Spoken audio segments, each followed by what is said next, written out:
These are unprecedented times for the global economy, and that is an understatement. The pandemic has derailed the global economy by decades. The alarm bells are ringing at the International Monetary Fund and the World Bank. Pressure is mounting on these institutions to help the poor countries, and the advanced economies are the worst hit. So how is the world coping? Here is a report.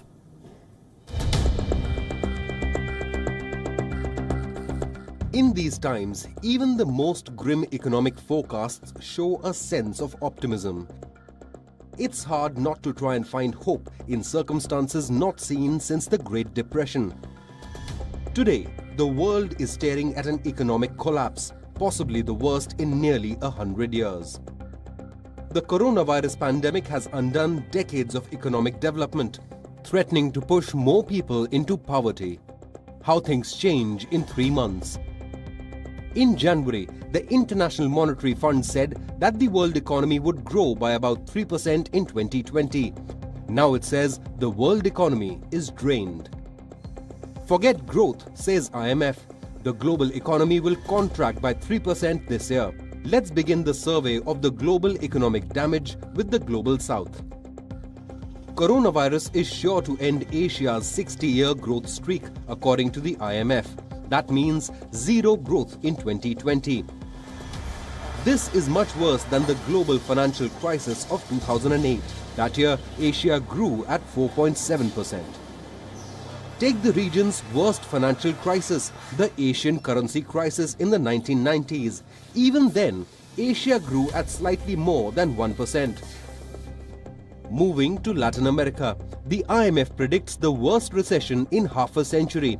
1 out of 3 people could lose their jobs in South America. That's 200 million people unemployed on a single continent. In Africa, nearly half the jobs could be lost without urgent action. In the global north, the advanced economies are the worst hit. The IMF sees them shrinking by at least 6% this year. That's a negative growth rate. The United Kingdom's GDP could contract by 35% this quarter. A truly global recession is rare. It's on now. Both advanced and emerging economies are in deep trouble at the same time. The total output loss could be around $9 trillion. Who will pay? So far, the IMF has mobilized nearly $8 trillion, but there is a shortage of public finances, especially in poorer countries. Nearly $2 more trillion are required to support developing economies. The IMF has also received over $11 billion as pledge from 5 countries. Japan, the United Kingdom, France, Canada and Australia have contributed. The G20 countries have suspended debt repayments. This will free up at least $20 billion in poorer countries for fighting the pandemic. Now China has urged the World Bank to do the same. Defer loan payments. Perhaps China should lead by example. Your report, WION, World is One.